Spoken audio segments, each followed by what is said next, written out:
Eh bien, rebonjour à tous. Nous allons maintenant parler d'un nouveau festival qui s'organise dans région Île-de-France. Donc, ça s'appelle les Festi-Actes de Pantin. C'est organisé par la compagnie Passage aux Actes, donc également de Pantin, brillamment représenté aujourd'hui par Gérard Godot, donc un des responsables de la compagnie et organisateur du festival, qui va pouvoir tout nous dire sur à la fois la genèse de ce festival, son organisation et puis la programmation, quoi, forcément. Donc, ben, Gérard, bonjour à toi et puis ben, nous t'écoutons, parle-nous un petit peu de ce nouveau festival. On est impatient d'en savoir plus. Bonjour Jean-Claude et bonjour à toutes et tous. Écoute, donc moi, l'idée du festival a germé depuis déjà quelques années, depuis la rencontre avec la FFTA qui vient de devenir Réseau Théâtre, puisqu'on a dès le départ parlé d'organisation de festival et c'est quelque chose qui trottait dans ma tête. Malheureusement, donc c'était avant l'an 2020. Et malheureusement, il y a eu le fameux virus, le fameux Covid, qui m'a un peu coupé dans mon élan. Et donc après, il a fallu remettre un petit peu le mécanisme en route, voir un petit peu comment on pouvait s'organiser. On a fait des échanges avec la fédération qui avait de l'expérience sur le sujet. Et donc, enfin, on s'est décidé à lancer ça, donc moi et la compagnie Passage aux Actes de Pantin. Donc, avant de lancer évidemment tout ça, il a fallu rencontrer la municipalité pour voir de quelle manière ils allaient accrocher à ce projet. Et après quelques rencontres, finalement, la municipalité a accepté ce projet. Ce qui n'est pas évident en soi, parce que comme beaucoup de communes, c'est des communes qui organisent des saisons culturelles avec beaucoup de professionnels et pas beaucoup d'amateurs. Mais bon, après divers échanges et peut-être un peu de persuasion, ils ont accepté ce projet. Donc, je les en remercie. Hein, donc, notamment sur la fiche qui commence à être diffusée, on a précisé qu'il y avait bien le soutien de la ville de Pantin, puisqu'ils nous prêtent quand même un des deux théâtres de Pantin, le théâtre du Fil de l'Eau, gracieusement, et ils nous prêtent ça pour 2 jours. Ce qui est quand même à remarquer, parce qu'actuellement, ce n'est pas toutes les communes qui ont cette ouverture d'esprit et de Ah, salle. alors, quelle est la jauge de cette salle? Alors, cette salle, c'est 221 personnes. Voilà. Donc, il va falloir faire beaucoup de pubs pour remplir. Enfin, remplir, je suis plutôt du genre optimiste comme garçon, mais bon, ça va être quand même un petit peu compliqué. Mais essayer d'avoir le maximum de personnes. Donc, voilà. Donc, on a commencé à diffuser des informations, des tracts, etc. Donc, on va voir ce que ça donne au niveau réservation. Donc, une fois avoir eu l'accord de la mairie et donc du service culturel de la mairie et avoir fixé les dates, on a lancé par l'intermédiaire de la fédération, on a lancé un appel à candidature. On a fait ça début janvier 2023 et on avait indiqué que les fins de candidature étaient fin février, le 28 février, et que la troupe donnerait sa réponse le 15 mars. Voilà. Donc, c'est la compagnie Passage aux Actes qui a effectué la sélection. Donc, pour information, on a eu 6 candidatures totales. Donc, 5 d'Île-de-France et une d'Isère, qui a d'ailleurs proposé 2 spectacles, celle d'Isère. Et donc, on a sélectionné trois. On avait choisi, donc, je vais préciser les dates. Donc, ça sera le vendredi 9 juin 2023 et le samedi 10 juin, avec un spectacle le vendredi soir à 20 heures et un spectacle à 17 heures le samedi et un autre à 20 heures le samedi. Voilà. Donc, du coup, nous avons retenu 3 candidats, n'est-ce pas, qui maintenant sont sélectionnés. Donc, le vendredi soir, ce sera, donc à 20 heures, ce sera la compagnie Théâtre de Midi, compagnie parisienne, et qui va nous proposer deux vaudevilles, d'Eugène Labiche et Marc Michel. J'ai mes notes. Hein. Donc, les suites d'un premier lit et La perle de la Canebière. Voilà. Donc là, on est dans vaudeville, c'est-à-dire avec des parties théâtrales, évidemment, et des parties chantées. Oui, ce qui est le principe du vaudeville Tout à fait. par rapport au théâtre de boulevard. Le vaudeville, donc au 19e siècle, c'était du théâtre avec des parties chantées, effectivement. Donc on retrouve donc ils sont repartis sur ce type de formule, ce qui peut être original et Oui, intéressant. c'est original. Justement, bon, j'en profite pour dire que dans cette sélection, justement, on a essayé de trouver un petit peu des types de théâtre un peu différents. Voilà. Ce qui explique peut-être que d'autres qui étaient aussi sélectionnables, on va dire, mais qui n'ont pas été choisis parce qu'on a essayé de trouver quelque chose de, alors pas forcément homogène, justement, mais de type de théâtre Pour tous les différents. goûts. Pour tous les goûts, tout à fait. Donc là, vaudeville pour le vendredi soir.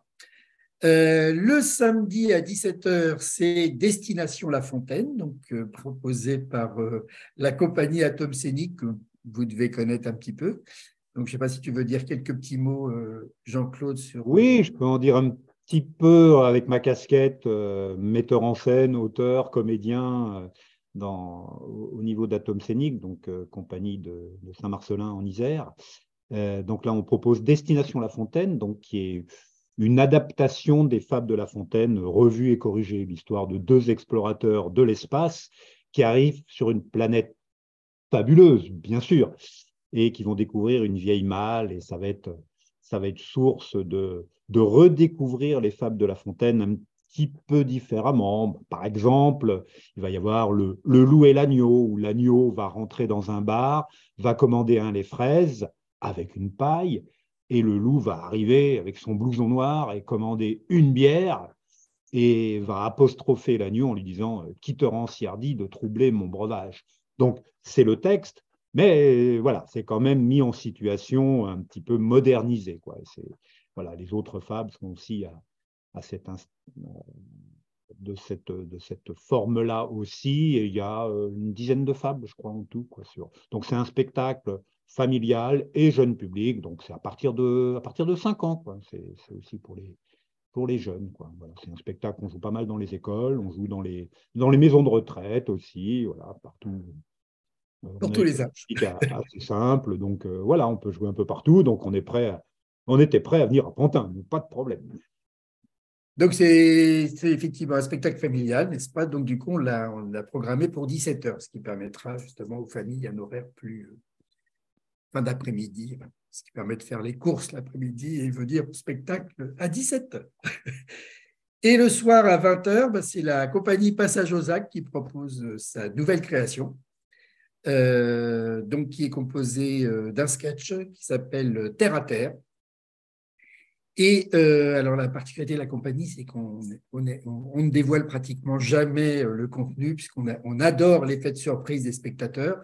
Mais bon, c'est sur l'écologie et donc les bouleversements climatiques actuels, traités, on l'espère, avec humour et un peu de loufoquerie qui nous caractérise. Voilà, donc c'est une création. Donc Alors, du coup, ça nous fait donc une… Pardon?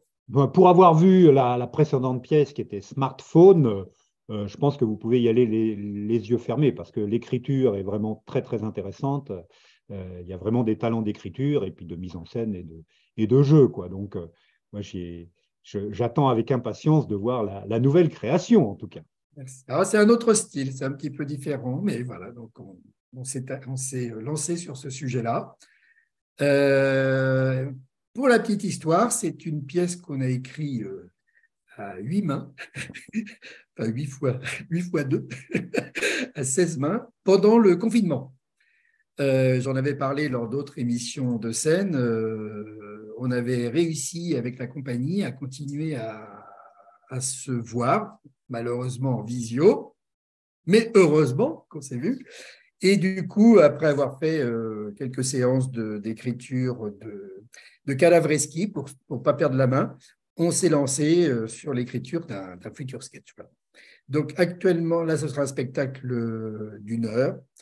Et l'idée, comme là c'est un festival, on a mis ce sketch-là. Et l'idée, ce sera sûrement de refaire des sketchs supplémentaires sur le même thème comme on a fait pour Smartphone. Voilà. Mais bon, après, ça, on verra. L'avenir nous le dira. Donc, sinon, les réservations sont ouvertes pour ce festival-là. Alors, une petite précision, il y a une petite restauration sur place qui sera possible. C'est-à-dire que si vous voulez, par exemple, que ce soit le vendredi ou le samedi, il y a possibilité de manger soit avant le spectacle, soit après pour les spectateurs. Voilà, il y a un bar qui est à manger ou simplement boire parce qu'il y a un bar. Voilà, donc qui sera géré par une association ou un restaurateur. Là, on est en train de choisir ce qu'il propose. Et voilà, donc sachez, pour cher public, que vous pouvez vous restaurer.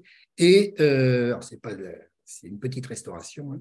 Et puis, par exemple, le samedi, ce qui peut être intéressant, si vous voulez voir les deux spectacles, bah, possibilité de prendre une petite restauration entre les deux spectacles, voilà, voire après le dernier. Donc, on a choisi des tarifs très préférentiels. Parce que du coup, comme c'est la première édition sur Pantin et qu'on essaye de se caler un peu sur les prix très avantageux que propose la ville pour ses spectacles culturels professionnels, on est parti un petit peu de la même grille de tarifs. Donc, on propose 5 € par spectacle. Donc, possibilité de réserver spectacle par spectacle, ou un seul ou deux. Voilà. Et par contre, pour celles et ceux qui voudraient voir l'ensemble des 3 pièces, que je recommande fortement, on a fait un forfait de 12 € pour les 3 spectacles. Donc, ce qui n'est pas cher du tout. Ça fait, si vous prenez le forfait, vous avez 4 € le spectacle. C'est introuvable en région parisienne, sauf les spectacles de la saison culturelle qui sont à peu près dans ces prix-là, entre 5 et 8 € quand on prend des abonnements. Donc on respecte Parce que l'idée, ce théâtre du Fil de l'Eau, c'est un des 2 théâtres de Pantin. Donc, il y a le théâtre Jacques Brel, la salle Jacques Brel et le théâtre du Fil de l'Eau. Et la saison culturelle se passe dans ces 2 théâtres, donc différemment selon les spectacles. Donc, ce qui fait que là, notamment, j'ai déposé il n'y a pas longtemps des affichettes dans le théâtre du Fil de l'Eau où les gens de Pantin viennent déjà voir d'autres spectacles. Voilà. Je ne sais pas si je précise le lien là, de la réservation. En tout On cas, le mettra dans les commentaires de la vidéo, comme ça. voilà. Et puis, de toute façon, donc, ce qu'il faut savoir, c'est qu'il y a déjà la publicité, évidemment, sur le site de Réseau Théâtre, pardon, avec le lien. Donc, vous pouvez d'ores et déjà réserver. Dans l'article également, il y a un numéro de téléphone et un email pour nous contacter si vous avez des questions. Voilà, Voilà. n'hésitez pas, hein, vous avez toutes les informations donc sur le site réseauta.fr et vous avez le lien vers le site de la compagnie, vers le paiement en ligne avec Helloasso au niveau de la compagnie. Donc normalement, c'est facile, quoi, tout ça, hein. Ça va être hyper simple pour réserver pour les 3 spectacles. 12 €, c'est bon. Bon. Alors, petite précision, c'est effectivement paiement via Helloasso, même si le nom du lien n'est pas Helloasso, c'est un raccourci donc via Colibri, le site Colibri, ce qui tombe très bien pour notre spectacle écologique. Et donc, voilà, vous inquiétez pas, vous tombez avec ce lien sur Helloasso, donc qui est beaucoup plus connu. Dans les Et qui sites sécurisés et tout, il n'y a pas de... Voilà, tout à fait. Donc, ne vous inquiétez pas, vous n'êtes pas sur un site piraté. Voilà. Donc, écoute, moi, ce que j'espère, c'est que pour cette première formule, on est plein de spectateurs. Donc, je vous encourage à en parler autour de vous. J'ai évidemment fait de la publicité pour réannoncer le festival à toutes les troupes d'Île-de-France, donc adhérentes déjà. Donc, ils ont eu le mail il y a quelques jours. Et donc, voilà, j'espère qu'il y aura. Donc, nous, pour l'idée aussi du festival, c'est de se rencontrer entre troupes également. Donc, ça va permettre de. Donc, vous l'avez compris, il y en a 2 d'Île-de-France et puis une qui vient d'Isère, à Scénic. Donc, l'idée, c'est de se rencontrer et puis d'avoir un moment d'échange aussi entre les compagnies et donc les comédiennes, comédiens. Très bien, bienvenue à ce nouveau festival en Île-de-France et dans le cadre de Réseau Théâtre. Donc, ravi d'accueillir Passage aux Actes parmi la liste des organisateurs d'événements au sein de notre fédération. Donc, on est ravis de tout ça. Et puis, on vivra ça de l'intérieur avec Dominique, mon épouse et partenaire dans Atom Scénic. Donc, voilà, on essaiera de faire un petit reportage quand même, un petit reportage vidéo sur place le jour même. Et puis, bon, d'ici là, on pourra en reparler aussi, hein, voilà, quoi, voir un peu comment avance tout ça, la fébrilité des derniers jours, avant le jour J. Donc, voilà. Ben, Je remercie la fédération parce que c'est quand même elle qui m'a aidé au petit coup de pouce et puis qui est partenaire. Hein, vous verrez sur les affichettes, on a bien mis que c'était en partenariat avec Réseau TA puisque c'est quand même grâce à ce dynamisme et puis de voir que ça existe ailleurs qui m'a fait dire pourquoi pas nous, hein, au niveau de la compagnie. Donc. oui, non, mais c'est un beau challenge, hein, d'organiser comme ça. Tout le monde ne le fait pas, quoi. Donc là, bravo à vous, quoi. Bravo à l'équipe de passage aux actes, quoi. Eh bien, Merci. écoute, Gérard, merci pour ces informations-là. Puis on ne manquera pas de suivre tout ça, de voir un petit peu comment ça se présente, comment ça se prépare. Et puis bon vent, quoi. Bon vent pour tout ça, quoi. Merci, merci. Merci à vous et puis à bientôt pour la suite.